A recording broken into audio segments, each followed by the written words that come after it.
Pakistan 24 news के साथ मैं हूं हुदा शाह और मैं हूं हैदर अवान। हेडलाइंस आप मुलाहिजा की आप हमें यूट्यूब पर बराह रास्त भी देख सकते हैं। youtube.com/24newshd विजिट कीजिए। सबसे पहले खबर आपको दें, चेयरमैन नैब की जेर सदारत नैब एग्जीक्यूटिव बोर्ड इजलास में 2 नैब रेफरेंसेस की मंजूरी दी गई।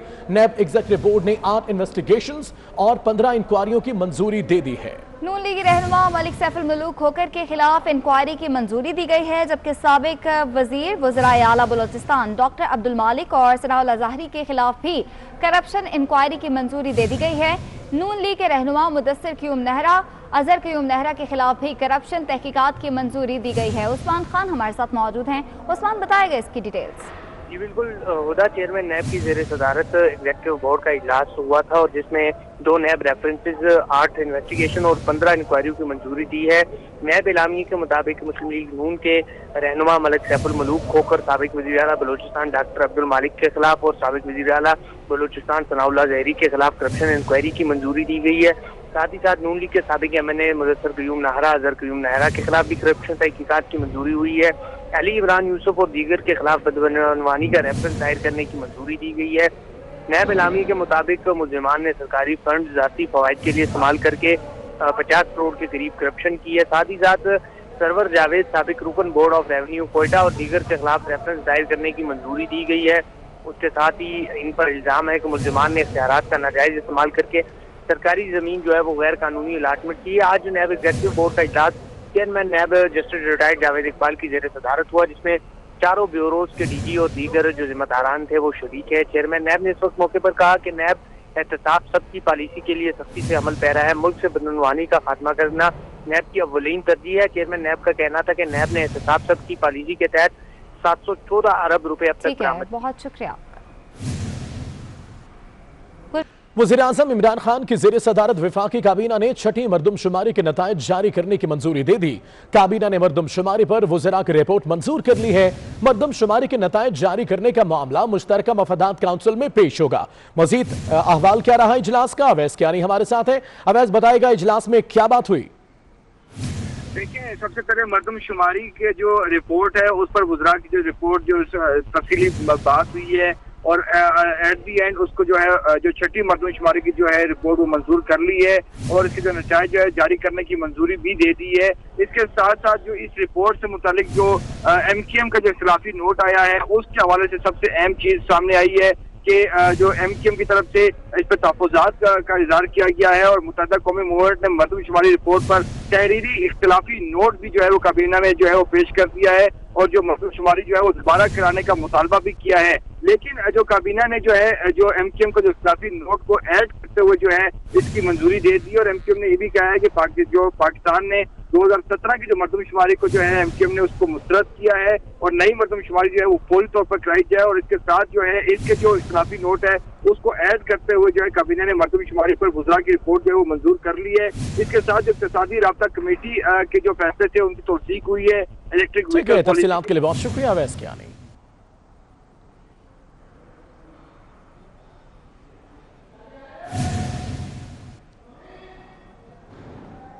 मामले खुसूसी फिरदौस आशिक़वान ने लाहौर में मीडिया से गुफ्तगू में कहा कि डिमांड बढ़ने से अंडे महंगे हुए। एक खानदान की अजादारी पोल्ट्री के कारोबार पर ही रही। हमजा शहबाज अब भी जेल में बैठकर पोल्ट्री की कीमतों को कंट्रोल कर रहे हैं।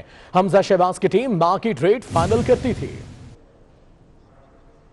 अपोजिशन के अगर आप निकाल लें डाटा और एक पूरा एनालिसिस, जहां बाकी हर शोबे में उन्होंने किसी को मौका नहीं दिया कि कोई और भी कारोबार करे, तो ये पोल्ट्री और ये सारा इसके साथ जुड़ा शोबा जो है वो भी एक ही खानदान के छतरी के नीचे परवान चढ़ता रहा। तो वो पोल्ट्री फीड हो, वो पोल्ट्री का गोश्त हो, वो पोल्ट्री के साथ जुड़े अंडे हो, उनकी इजारादारी वहाँ पे भी रही है। ब्रायलर मुर्गियाँ जिनको मार्केट में लाने से पहले वो हमजा शहबाज शरीफ साहब की टीम जो है और वो तयन करते थे कि आज मार्केट में रेट क्या होना चाहिए। तो जो रेगुलेट करते थे इस कारोबार को और वो एक ही खानदान है और मैं नहीं समझती कि अभी वो अपने उस अमल से बाज आए हैं। जेल में भी बैठ के हो सकता है ये उनकी कारस्तानी ब्रूए कार लाई जा रही हो। फिरदौस आशिक अवान की प्रेस कॉन्फ्रेंस के दौरान काली बिल्ली की एंट्री। बिल्ली ने डाइस का चक्कर लगाया और चली गई। फिरदौस आशिक अवान ने काली बिल्ली को साबिक हुक्मरानों से तशबीह देते हुए कहा, ये वही बिल्ली है जो साबिक हुक्मरानों ने दूध की रखवाली के लिए रखी थी।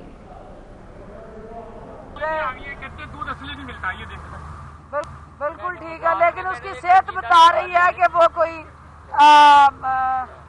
ये वही बिल्ली है, मेरा हाल है, जिनको बिल्ली से दूध बचाने के लिए रखवाले बनाए गए थे। तो ये बिल्ले और बिल्लियां वही है। लाहौर में फार्मी अंडे फिर महंगे हो गए। 1 रुपया इजाफे के बाद डबल सेंचुरी मुकम्मल। सरकारी रेट 200 रुपए फी दर्जन तक पहुंच गया। ओपन मार्केट में अंडे 210 से 215 रुपए फी दर्जन तक फरोख्त किए जा रहे हैं। इसी हवाले से बताएंगे नबील मलिक। जी नबील। मैं इस वक्त टाउनशिप बाजार में मौजूद हूँ, जहाँ पर दीगर अशाए ज़रूरिया की कीमतें आसमानों से बातें कर रही हैं। वहीं पर आज सबसे ज़्यादा होशरुबा अंडों की कीमत है, जो कि तारीख में पहली मरतबा सरकारी सतह पर 200 रुपये फी दर्जन तक पहुँच चुकी है। आज तक अंडे कभी भी इतने महंगे नहीं हुए। लाहौरियों की जानिब से बताया जा रहा है कि वो काफ़ी परेशान है कि अंडों की इतनी ज़्यादा कीमत क्यों बढ़ चुकी है। आज इस वक्त मार्केट में जो अंडे हैं वो 200 रुपये फी दर्जन तक फ़रोख्त किए जा रहे हैं। हम यहाँ पर लोगों से बात करते हैं, उनसे जानते हैं। आप ये बताइए कि अंडों की जो कीमत है वो 200 रुपये फी दर्जन तक पहुँच चुकी है, इसकी क्या वजह है? ये बस गवर्नमेंट की वजह ही है। और अंडों की मुर्गी भी महंगी है और फी दर्जन अंडा तकरीबन 5880 रुपये की पेटी आ रही है। 198-99 पड़ता है, 200 रुपये दर्जन हो गए और मजीद इसके आगे बढ़ने के और चांस है। 210-20 की आवाज़ है। जी, लाहौरियों का यही कहना है कि अंडों की कीमतों में जो होशरुबा इजाफा है वो बहुत परेशान है कि अंडे इस कदर महंगे क्यों हो चुके हैं। दुकानदारों के पास कोई जवाब नहीं है और लाहौरियों की जेब में पैसे नहीं है कि उतने महंगे अंडे खरीद आपका। मुस्लिम लीग नून का भी जवाबी वार मोहसिन शाहनवाज रांझा ने भी कागज लहरा दिया। मोहसिन शाहनवाज रांझा ने कहा कि हुकूमत ने बीआरटी मालम जब्बा बिलियन ट्री सुनामी और ग्रेनाइट माइन की गैर कानूनी अलॉटमेंट मंसूबों में करप्शन को क्लीन चिट देने के लिए एनआरओ मांगा। उनका मजीद कहना है कि फरूग नसीम खुद इस बिल के लिए आए थे। बिल के बेनिफिशरी वजीर आजम हाउस, काबीना और विफाकी और सूबाई हुकूमतों में बैठे हैं। कुछ कामों के लिए हमारे सामने हाथ भी जोड़े गए। कर रहे हैं। इस एनआरओ में क्या चाह रहे हैं, वो बीआरटी के मंसूबे को क्लीन चिट देना चाहते हैं। केपीके में जितनी करप्शन हुई है, बेसिकली उसको करप्शन देने का जो तरीकाकार है वो इस एनआरओ में जो हुकूमत ने ऑपोजिशन से मांगा, बीआरटी मंसूबा इससे बेनिफिशियरी है। अगर ये कानून मंजूर हो जाता है, आज भी ये बिल फरोग नसीम साहब जो हैं इसको परसू कर रहे हैं। कायमा कमेटी में ये मौजूद है, रिकॉर्ड का हिस्सा है। सारे मामले में मालम जब्बा, बीआरटी का केस, ग्रेनाइट की माइंस की अनलॉफुल इलीगल अलॉटमेंट्स और बिलियन ट्री जो सुनामी ट्री प्रोजेक्ट है, ये उस सारी करप्शन को क्लीन चिट देने के लिए जो एनआरओ हुकूमत ने मांगा है, ये एनआरओ अभी भी कायमा कमेटी में एक दस्तावेज की शक्ल में मौजूद है। मुस्लिम लीग नून की रहनुमा उज़मा बुखारी कहती हैं, जिसने मुल्क को तरक्की दी वो बुग़्ज़ की वजह से बाहर है। बाबाजी डैम वाले ने उनको वज़ीर आज़म बनाने के लिए सादिक और अमीन डिक्लेयर किया। बाजी फिरदौस आशिक अवान ने जो उस्मान बुज़दार को कोरोना हुआ वो भी हम पर डाल दिया। फिरदौस आशिक अवान की समझ नहीं आती पहलवान बनने का क्यों शौक है। उन्हें बताना चाहती हूं, सियासत में पंचों की नहीं दिमाग की जरूरत है। जिसने इस मुल्क को खुशहाल किया, जिसने आज इनके बुग़्ज़, हसद और तकब्बुर का निशाना बनकर मुल्क से बाहर बीमार हालत में भेजा गया। जो बाबाजी डैम वाले थे, उन्होंने जो मेहरबानियां की इन मौसूफ को वजीर आज़म बनाने के लिए, इनको सादिक और अमीन भी डिक्लेयर किया, जो जिनकी सदाकत और अमानत पे खुद उनकी किताब में बहुत कुछ लिखा है, मैं उसकी डिटेल में नहीं जाना चाहती। कल उन्होंने जो उस्मान बुज़दार साहब को कोरोना हुआ है वो भी उन्होंने हम पर डाल दिया और उन्होंने कहा है कि जी हमारी वजह से कोरोना लग गया उनको। तो वो बराए मेहरबानी आज किसी वक्त जिसको मीडिया पे आने का शौक बहुत है, वो जरा एक्सप्लेन कर दे कि बुज़दार साहब वहाँ मूंगफलियाँ बेच रहे थे जलसे के अंदर या कुर्सियाँ साफ कर रहे थे, वो कर क्या रहे थे, और मुझे बताती तो हम उनको इज्जत एहतराम से जो है वो धक्के वक्के जो उनको पड़े होंगे वो हम उनको उससे बचा लेते। मोहतरमा का डायलेमा यह है कि उनको रहने के लिए खबरों के अंदर उनको कुछ भी बोलना है, वो कुछ भी बोलती हैं। लेकिन मेरा उनके लिए मशवरा है कि बाजी फिरदौस आशिक अवान साहिबा, सियासत के लिए डॉलों की ज़रूरत नहीं होती, सियासत के लिए जो है वो पंचों की ज़रूरत नहीं होती, सियासत के लिए एक अदद दिमाग और उसके अंदर थोड़ी सी अकल की ज़रूरत होती है।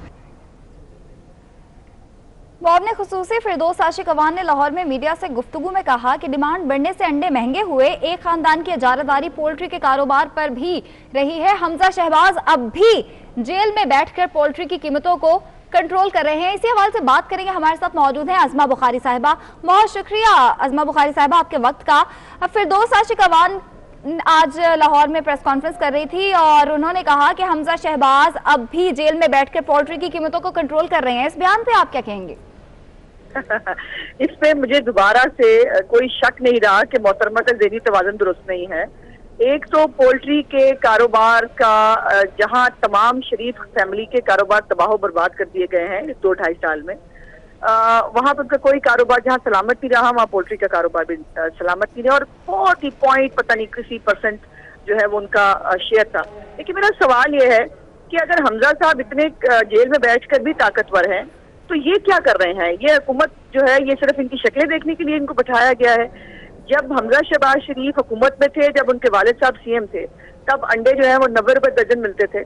आज ये जो ताबेदारों की और हाजी अमीनों की हुकूमत आई है उसमें अंडे 220 रुपए हो गए। इसका जवाब फतौस बाजी को देना है, हमें नहीं।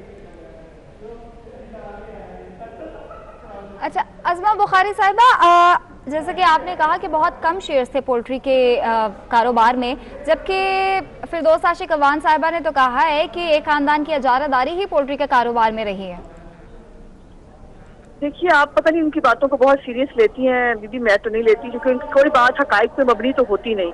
अब और कोई बात नहीं मिली। देखिए ना, कहाँ अरबों खरबों की करप्शन से बात शुरू हुई थी, अब वो अंडों पे आ गई है। तो इससे आप अंदाजा लगा लें कि इनका करप्शन मंत्रा और इनकी जो वो एहतसाब का वो तमाशा था वो कहाँ तक पहुंच गया। और फैक्ट्स के ऊपर बात होनी चाहिए। इस तरह से ये जो हर बात के अंदर जो है वो इनसे पूछा जाए आटा कहाँ गया, वो पिछले ले गए, पूछे चीनी कहाँ गई, वो जो है वो पिछले दौरे हुकूमत में जो है वो सब्सिडी मिली थी। और भाई आपसे आपको 2.5 साल हो गए, 2.5 महीने नहीं हुए, 2.5 साल हो गए और आपसे 2.5 साल का जवाब मांगा जा रहा है। जितनी करप्शन के स्टोरियां इस दौरे हुकूमत में आई हैं और जितनी रिपोर्ट्स उसके ऊपर आई हैं वो सब इनकी तरफ इशारा करती है और बताती है कि ये सारे बैठकर माफियाज को पालते हैं और वो माफियाज जो है उन्होंने पाकिस्तान की आवाम की जिंदगी हराम की हुई है। तो इनको शर्म नहीं आती है, ना ये आवाम को फेस कर सकते हैं, ना जवाब दे सकते हैं। वही एक पुरानी बात, वो जो है वो शरीफ फैमिली ने ये किया था, मेरा ख्याल है कि जो मुर्गियां हैं उन्होंने भी पिछले दौरे हुकूमत में मुआहदे किए थे PMLN की हुकूमत के साथ, इसलिए अंडे अब आजकल 220 रुपए दर्जन मिल रहे हैं। अच्छा अज़मा बुखारी साहिबा, आज प्रेस कॉन्फ्रेंस के दौरान फिरदौस आशिक अवान के सामने काली बिल्ली गुजर गई थी और उस काली बिल्ली का इल्जाम भी आप लोगों पे डाल दिया कि जो पिछली दौरे हुकूमत थी उसके साथ कॉन्ट्रैक्ट करके आई हुई है। देखो ना, मेरी सारी बातों को आपने इंडोर्स कर दिया अपने आखिरी सवाल के से कि उन बेचारी के पास कुछ नहीं है कहने को और बेचने को। अब देखिए ना, कोरोना जो है वो भी काट गया उस्मान बुज़दार साहब को हमारी वजह से, और जो है ये अब काली बिल्ली भी हमने गुजार दी थी, और जो ये आटा चीनी चोरी ये जो सब हुई है ये सब हमारे वजह से हो रही है। और ये बेचारे जो है ताबेदार जो है मिस्टर खाम खा, इनको शक्लें देखने के लिए मुल्क में रखा गया है। ठीक है, बहुत शुक्रिया। मुस्लिम लीग की रहनुमा अज़मा बुखारी साहिबा हमारे साथ मौजूद थी। पीपल्स पार्टी के रहनुमा नफीसा शाह का कहना है कि हुकूमत PIA का जनाजा निकाल रही है। इस वक्त PIA का हुलिया बिगाड़ दिया गया है। 4,500 मुलाजमीन का चूल्हा बंद किया जा रहा है। वो कराची में मीडिया से गुफ्तगू कर रही थी। PIA का आज का जो हुलिया बिगाड़ा है वो हमारे वजीर आजम साहब की जिम्मेदारी है। मैं वजीर आजम को आज एक कबाड़िया खान इसलिए कहूंगी कि इन्होंने इस मुल्क को कबाड़ खाना कर दिया है। इस मुल्क के कौमी असासों को कबाड़ करके ये बेच रहे हैं। हाल ये है कि इस वक्त सजा दी जा रही है, ये 7,500 मुलाजमों को निकाला जा रहा है। हमारा ये सवाल है कि जो कसूर है जिस वजीर का है उसके ऊपर कदम क्यों नहीं उठाया जा रहा। मुस्लिम लीग नून के रहनुमा राना तनवीर हुसैन का कहना है कि वजीर आजम इमरान खान ने इस्तीफा नहीं दिया तो लॉन्ग मार्च होगा। पार्टी के हुक्म पर तमाम अराकीन को इस्तीफा देना है। जावेद लतीफ ने इस्तीफा क्यों नहीं जमा कराया, ये तो वही बता सकते हैं। मौलाना फजलुर रहमान की पार्टी में बगावत उनका अपना मसला है। वो शेखुपुरा में 24 न्यूज से गुफ्तगू कर रहे थे। 31 जनवरी अगर आपको पता है पीडीएम के फैसले मुताबिक इमरान खान से इस्तीफ़ा मांग गया। अगर वो इस्तीफ़ा नहीं देते तो उसके बाद लॉन्ग मार्च किया जाएगा और किस मुनासिब वक्त पे इस्तीफ़े इस्तेमाल करते हैं वो इंशाल्लाह क़यादत जब भी फैसला करेगी वो जमा कराएंगे और इंशाल्लाह सारे लोग कमिटेड हैं और इस्तीफ़े दे दिए हैं। राणा साहब सिटी MNA मियां जवेद लतीफ़ साहब ने अभी तक इस्तीफ़ा नहीं जमा करवाया, इस बारे में आप क्या कहेंगे? इसका जवाब तो वही दे सकते। बलूचिस्तान के जिला आवारान में दहशतगर्दों की मौजूदगी की इत्तला पर सर्च ऑपरेशन के दौरान फायरिंग के तबादले में 7 मुश्तबा अफराद हलाक हो गए। लिविस फोर्स हुकाम के मुताबिक हलाक अफराद की लाशें सिविल अस्पताल आवारान मुंतकिल कर दी गई, जहां उनकी शनाख्त का अमल भी जारी है। आपको बताएं, ऑपरेशन के दौरान कार्रवाई की गई। बलूचिस्तान के जिला आवारान में दहशतगर्दों की मौजूदगी की इत्तला पर यह सर्च ऑपरेशन किया गया, जिसके दौरान फायरिंग के तबादले में 7 मुश्तबा अफराद हलाक हो गए। लिविस फोर्स हुकाम के मुताबिक हलाक अफराद की लाशें सिविल अस्पताल आवारान मुंतकिल कर दी गई।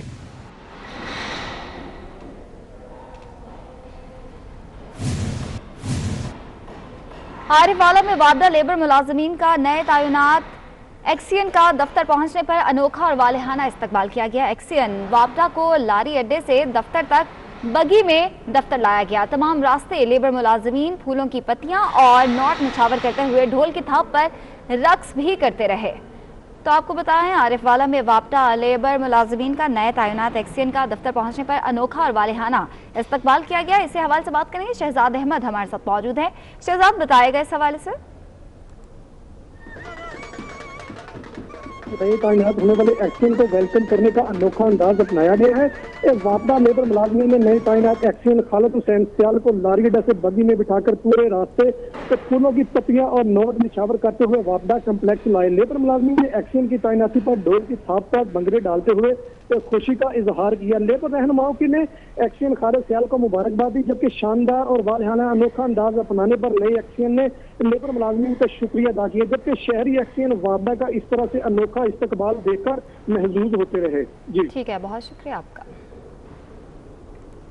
स्पीकर पंजाब असेंबली चौधरी परवेज इलाही का कहना है कि फंड्स अभी तक रिलीज ना हो सका, जिससे सूरत हाल गंभीर हो गई है।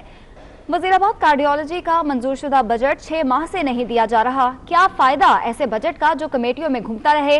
फंड्स रिलीज ना होने की वजह से 200 मरीज ऑपरेशन के इंतजार में हैं। पंजाब असेंबली इजलास की सदारत करते हुए उन्होंने कहा कि फंड्स की अदम दस्तयाबी से हॉस्पिटल के सारे इंतजामी अमूर जेर इल्तवा हैं। पीटीआई हुकूमत के मंसूबे पाया तकमील तक पहुंचाने में फाइनेंस कमेटी ऑफ डेवलपमेंट बड़ी रुकावट है। मुज़ीर आला सिंध मुराद अली शाह मीडिया से बात कर रहे हैं, आपको बराह रास्त दिखाएंगे। भाई मैं आपका सवाल समझ गया। 27 तारीख को शहीद मोहतरमा बेनज़ीर भुट्टो की बरसी है। बड़े ओपन एरिया में हम एक इज्तिमा कर रहे हैं और ये ओपन एरिया में है। कोरोना के बारे में यही है ना कि बंद कमरों में चाहे 10 लोग भी जमा और करीब हों और उनमें से एक को तो 10 के 10 को लग जाए। ओपन एरियाज में कम होती है इसकी हम फैलाव, लेकिन उसके बावजूद जो भी होंगी तदाबीर, पाकिस्तान पीपल्स पार्टी के ज़ेर एहतमाम ये जलसा हो रहा है और वो एक तरफ का भी मामला है और पीडीएम के एहतजाजी तहरीक लॉन्ग मार्च का भी मामला है। बतौर एक सियासी वर्कर के सूबे के चीफ एग्जीक्यूटिव के आप समझते हैं कि ये वक्त लॉन्ग मार्च का है और होना चाहिए? मेरे भाई, जो भी पार्टी लीडरशिप फैसला करेगी पीडीएम के प्लेटफॉर्म से, हमें ये हुक्म आया था कि हम अपने इस्तीफे सूबाई असम्बली के जो मेंबरान हैं वो पार्टी लीडरशिप को जमा करा दें। मुझ समेत हर एक ने, शायद एक मेंबर ऐसा है जिसने नहीं किया जहाँ तक मुझे पता है, बाकी सारे पाकिस्तान पीपल्स पार्टी के मेंबरान ने अपने इस्तीफे अपनी लीडरशिप को जमा कराए हैं और ये इस्तीफे लीडरशिप के पास मौजूद हैं। लीडरशिप जब चाहे, जिस तरीके से चाहे, इनको इस्तेमाल कर सकती है। मैंने एक जो तकरीर को रिव्यू करने गया था मलिर एक्सप्रेसवे का, उसे मुझे सवाल मैं इस्तीफे फौज छोड़ने की चीज़ है। आप लोग पता नहीं क्यों परेशान हो रहे हैं। सर मेरे बारे में भी गाली नहीं, इस्तीफा देके चले। इस्तीफा तो मैंने लीडरशिप को जमा कराना था।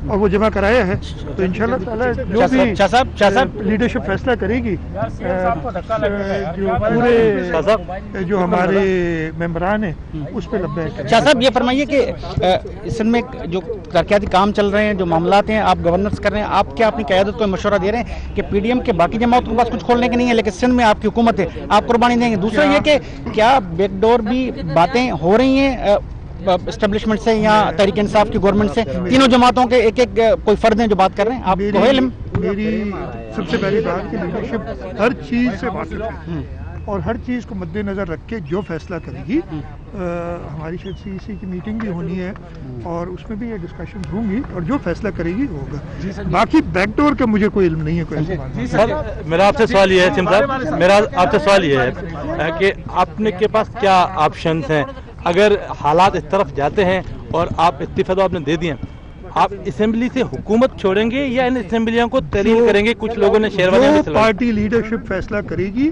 हम उसके पाबंद हैं। बहुत सिंपल जवाब है इसमें। जुल्फिकार बुखारी ने आज प्रेस कॉन्फ्रेंस की है वर्कर वेलफेयर बोर्ड के हवाले से, क्या कहेंगे? उन्होंने कहा कि सीएम साहब खुद मंजूरी देंगे। मैंने सुनी नहीं है प्रेस कॉन्फ्रेंस, मैं सुन के इस पे जवाब दे दूंगा। कोई ऐसी मंजूरी नहीं है, जो हमारा हक है, जो 18वीं तरमीम की पहले से चल रहा है मामला, इसको हम कोई ऐसी मंजूरी नहीं है। वो मैं चेक भी कर लूँगा कि एग्जैक्टली क्या बात हुई थी इन द CCI, लेकिन मैं ज़्यादा बात करना नहीं चाहूँगा। पता नहीं किस कैपेसिटी में दी है उन्होंने ये प्रेस कॉन्फ्रेंस की, नहीं किस कैपेसिटी में की है? मीटिंगों में तो शायद बैठ नहीं सकते, नहीं मीटिंगों में तो वो बैठ ही नहीं सकते, बाकी चीज़ें उनको मना कर दिया गया। पता नहीं प्रेस कॉन्फ्रेंस की तो आपसे बात कर सकते हैं, तो आपसे बात की तो मेडिकल टेस्ट में क्या कर वज़ीर आला सिंध प्रेस कॉन्फ्रेंस कर रहे हैं। ब्रेक के बाद खुशामदीद कहेंगे। मुस्लिम लीग काफ के रुकन कौमी असम्बली चौधरी मोनूस इलाही ने ट्वीट किया है और पूछा है कि वजीराबाद इंस्टीट्यूट ऑफ कार्डियोलॉजी 6 माह से फंड से महरूम क्यों है? क्या गुजरांवाला से लेकर जेहलम और सियालकोट से लेकर शेखुपुरा के करोड़ों अवाम के लिए अमराज दिल के इस वाहिद हॉस्पिटल से नून लीग के इंतकाम की तारीख फिर दोहराई जा रही है? तो आपको बताएं कि मुस्लिम लीग काफ के रुकने कौमी असम्बली चौधरी मोनूस इलाही ने ट्वीट किया है और इसमें उन्होंने पूछा है कि वजीराबाद इंस्टीट्यूट ऑफ कार्डियोलॉजी 6 माह से फंड से महरूम क्यों है? वफाकी काबीना की हिदायत पर वजीर तवानाई उमर अयूब खान 3 सरकारी इदारों के बोर्ड की चेयरमैनशिप से फारिग कर दिए गए। वजीर तवानाई ने PPIB, मुतबादिल तवानाई बोर्ड और नीका की चेयरमैनशिप से इस्तीफा दे दिया है। इसी पर बात करेंगे, अवैस कियानी हमारे साथ होंगे। अवैस बताएगा क्यों छोड़ा? जी बिल्कुल, वजीर तवानाई जो उमर अयूब हैं वो 3 सरकारी इदारों के बोर्ड की चेयरमैनशिप से फारिग हो गए हैं। इसने PPIB, मुतबादिल तवानाई बोर्ड और नीका की जो चेयरमैनशिप है इन्होंने इस्तीफा दिया है। इससे वजारत तवानाई ने वफाकी काबीना के अहकाम की तामील से मुतालिक रिपोर्ट काबीना इजलास में पेश कर दी है। आलमी मालियाती इदारों ने फौरी तौर पर बिजली की तमाम जो सरकारी कंपनियों के बोर्ड जो हैं उनके प्रोफेशनल की तैनाती के हवाले से जो है जो लाइन पर कायम करने की जो है शर्त आयद की हुई थी और हुकूमत पर मार्च तक तमाम सरकारी कंपनियों में जो है प्रोफेशनल मैनेजमेंट तैनात करने की भी शर्त है। और IMF जो आइंदा माली साल में तवानाई के सरकारी शोबे की तमाम कंपनियों की जो है वो निष्कारी चाहता है और तब्दीली सरकार जो है वादों के बावजूद गुज़िश्ता 2.5 साल में तवानाई के शोबे में इस्लाहात करने में तफसीलात के लिए शुक्रिया वैस। वफाकी हुकूमत का बड़ा फैसला सामने आया है। साबिक एडमिनिस्ट्रेटर और कमिश्नर इफ्तिखार शालवानी को वफाकी सेक्रेटरीट दाखिला तैनात कर दिया गया है। वफाकी हुकूमत का बड़ा फैसला, साबिक एडमिनिस्ट्रेटर और कमिश्नर इफ्तिखार शालवानी को वफाकी सेक्रेटरी दाखिला तैनात कर दिया गया है। अहम फैसला सामने आया। वफाकी हुकूमत का यह बड़ा फैसला, साबिक एडमिनिस्ट्रेटर और कमिश्नर इफ्तिखार शालवानी आंख का तारा बन गए। इफ्तिखार शालवानी एडिशनल वफाकी सेक्रेटरी दाखिला तैनात कर दिए गए।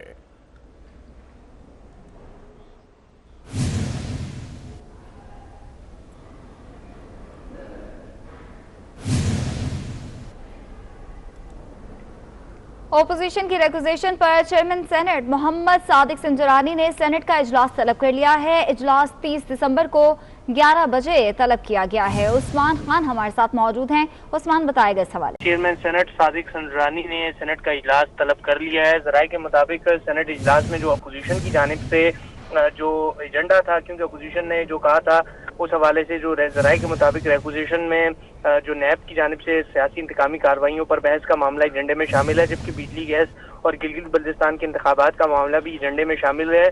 जबकि चेयरमैन सेनेट ने सेनेट का इजलास बुध के रोज 30 दिसंबर को दिन 11 बजे पार्लियामेंट हाउस में तलब किया है। इससे कबल सलीम मांडवीवाला ने चेयरमैन नैब की तलबी के लिए तहरीक इस्तिकाक और अपोजिशन ने करारदाद जमा कराई थी, जिसे सेनेट सेक्रेटरी ने एतराजात लगाकर एजेंडा वापस कर दिया था। ठीक है, बहुत शुक्रिया आपका।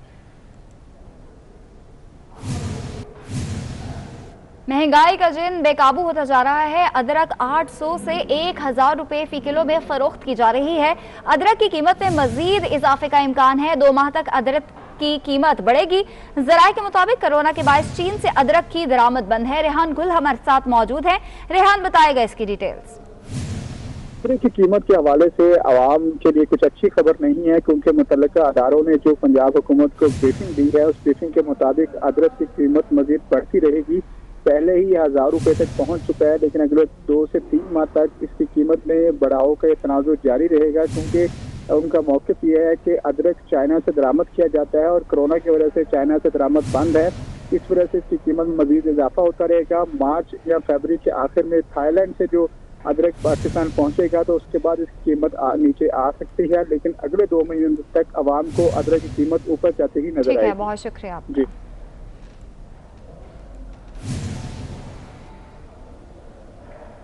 कराची के इलाके गुलशन इकबाल में रेलवे की अराजी पर कब्जा माफिया के खिलाफ ऑपरेशन किया जा रहा है। 4 एकड़ अराजी वागुजार कराई जाएगी।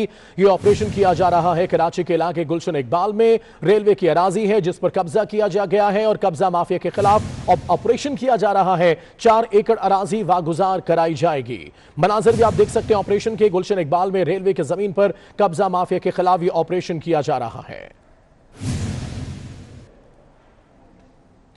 सुप्रीम कोर्ट कराची रजिस्ट्री में उम्र कैद का मुजरिम 8 साल में रिहा होने पर सुप्रीम कोर्ट ने हैरत का इजहार कर दिया। मनशियात केस में शेख रियाज को उम्र कैद की सजा सुनाई गई थी। एडवोकेट हबीब अहमद ने अदालत में बयान दिया कि मुख्तलिफ नौयत की माफिया और रियायत मिलने पर मुलजिम 8 साल में रिहा हो गया। जस्टिस काजी अमीन ने रिमार्क दिए कि यह हमारे क्रिमिनल जस्टिस सिस्टम पर सवालिया निशान है। सुप्रीम कोर्ट कराची रजिस्ट्री में उम्र कैद का मुजरिम 8 साल में रिहा होने पर सुप्रीम कोर्ट ने हैरत का इजहार कर दिया। मनशियात केस में शेख रियाज को उम्र कैद की सजा सुनाई गई थी। एडवोकेट हबीब अहमद ने अदालत में बयान दिया कि मुख्तलिफ नौयत की माफिया और रियायत मिलने पर मुलजिम 8 साल में रिहा हो गया। जस्टिस काजी अमीन ने रिमार्क दिए कि यह हमारे क्रिमिनल जस्टिस सिस्टम पर सवालिया निशान है। सुप्रीम कोर्ट कराची रजिस्ट्री में उम्र कैद का मुजरिम 8 साल में रिहा होने पर सुप्रीम कोर्ट ने हैरत का इजहार किया। मनशियात केस में शेख रियाज को उम्र कैद की सजा सुनाई गई थी। एडवोकेट हबीब अहमद ने अदालत में बयान दिया है कि मुख्तलिफ नौयत की माफिया और रियायत मिलने पर मुलजिम 8 साल में रिहा हो गया। अदालती कार्रवाई क्या रही, वकास खान से जानते हैं। जी वकास। जी बिल्कुल, सुप्रीम कोर्ट कराची रजिस्ट्री में उम्र कैद के मुजरिम को 8 साल में रिहा होने के खिलाफ केस की समाअत हुई। अदालत को बताया गया कि मंशियात केस में शेख रियाज को उम्र कैद की सजा सुनाई गई। मुख्तलिफ नौयत के माफिया और रियायत मिलने पर मुलजिम 8 साल में ही रिहा हो गया। मजमूई तौर पर 13 साल की माफिया और रियायत मिली है, जिस पर जस्टिस काजी अमीन ने रिमार्क दिए हैं कि ये हमारे क्रिमिनल जस्टिस सिस्टम पर सवालिया निशान है। अगर उम्र कैद के मुलजिम को 8 साल में रिहा कर रहे हैं तो आपको रियासत को धोखा दे रहे हैं। ये सुप्रीम कोर्ट के रिमार्क से सुप्रीम कोर्ट ने शेख रियाज को मिलने वाली माफी और रियायत का तस्दीक का हुक्म दे दिया है और सेशन जज से 5 हफ्ते में तस्दीक करके रिपोर्ट पेश करने का हुक्म दिया है। तफसीलात के लिए बहुत शुक्रिया वकास।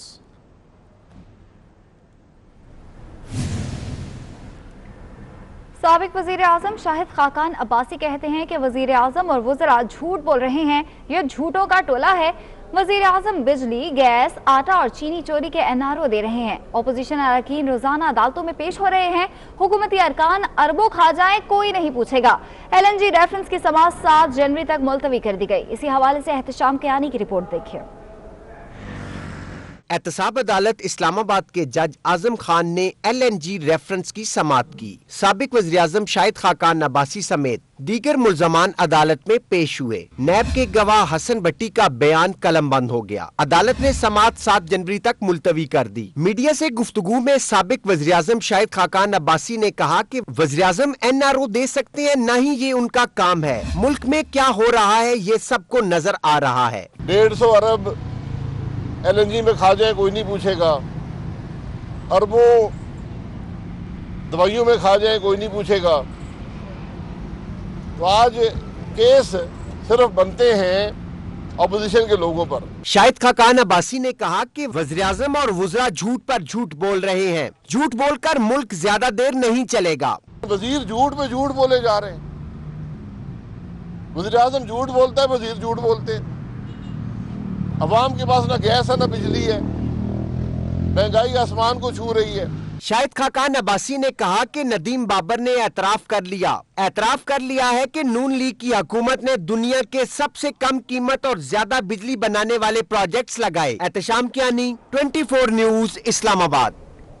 एहतसाब अदालत इस्लामाबाद ने नारोवाल स्पोर्ट्स कॉम्प्लेक्स रेफरेंस में लीगी रहनुमा एहसन इकबाल समेत तमाम मुल्जिमान पर फर्द जुर्म आयद कर दी। तमाम मुल्जिमान ने सेहत जुर्म से इनकार कर दिया। एहतसाब अदालत ने 12 जनवरी को एहसन इकबाल के खिलाफ नैब से गवाह तलब कर लिए हैं। एहसन इकबाल कहते हैं झूठे रेफरेंसेस का मकसद अपोजिशन की किरदारकशी, दबाव डालना और तकलीफ देना है। बनी गाला का NRO लेने वालों को मुआफ नहीं करेंगे। इसी हवाले से एहतशाम कियानी रिपोर्ट कर रहे हैं।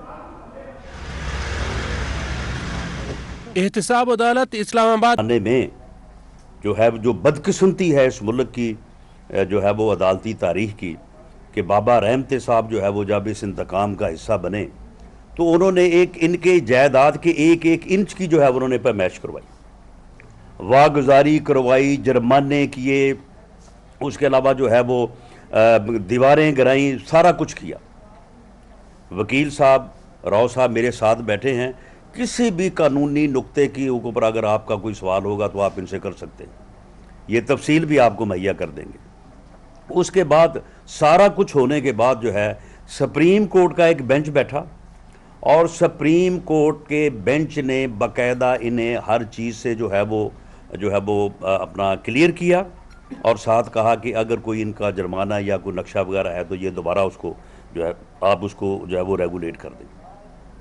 अब उस अमल के बाद एंटी करप्शन वालों ने क्लियर किया, सारा मामला जो है वो सारा क्लियर हो गया। अब उसके बाद राना सलाउल्लाह प्रेस कॉन्फ्रेंस कर रहे हैं, आपने मुलाहिजा किया। अभी आपको बताएं सिलसिला सोहरवर्दिया के अजीम रूहानी पेशवा हजरत शाहरुख आलम रहमतुल्लाह अलैह के 707वें सालाना उर्स मुबारक का दूसरा रोज है। कोरोना की वजह से उर्स की सैरोजा तकरीबात मनसूख कर दी गई हैं, मगर मुकामी ज़ायरीन की जानिब से दरबार पर हाजिरी देने का सिलसिला जारी है। रिपोर्ट कर रही है सहेरा तारिक। सिलसिला सोहरवर्दिया के अजीम रूहानी पेशवा हज़रत शाहरुख आलम रहमतुल्लाह अलैह के 707वें सालाना उर्स मुबारक के दूसरे रोज भी ज़ायरीन ने दरगाह पर हाजिरी दी। ज़ायरीन ने कोरोना SOPs पर भी मुकम्मल अमल दरामद किया। कोरोना की वजह से उर्स की सह रोज़ा तकरीबात मनसूख और मुल्क भर से ज़ायरीन के दाखिले पर भी पाबंदी आयद की गई, जिसकी वजह से उर्स रिवायती मजहबी अंदाज में नहीं मनाया जा सका। ज़ायरीन का कहना था कि उर्स की तकरीबात हों या ना हों, औलिया कराम का फैज़ और रूहानियत इन्हें यहाँ खींच लाता है। सिंध से भी चंद ज़ायरीन दरबार पर हाजिरी देने के लिए पहुँचे। लड़की से आया हूँ उर्स के लिए दुआ खातिर, साईं मना के तो ये उर्स नहीं है और हम यो बस दुआ खातिर ज़रूर आया है। हमारे जो मोहब्बत है ये हमारे को तो प्यार मोहब्बत मिलता है, हमारा मुर्शिद है हर साल है। अकीदतमंदों ने दरगाह पर फातिहा ख्वानी की और गुलपाशी भी की। ये इन औलिया कराम की तालीमात का ही असर है कि आज भी अकीदतमंद इन दरगाहों पर रूहानियत से फैज़याब होने के लिए आते हैं। कैमरामैन मुजाहिद सुल्तान के साथ सुहीरा तारिक, मुल्तान।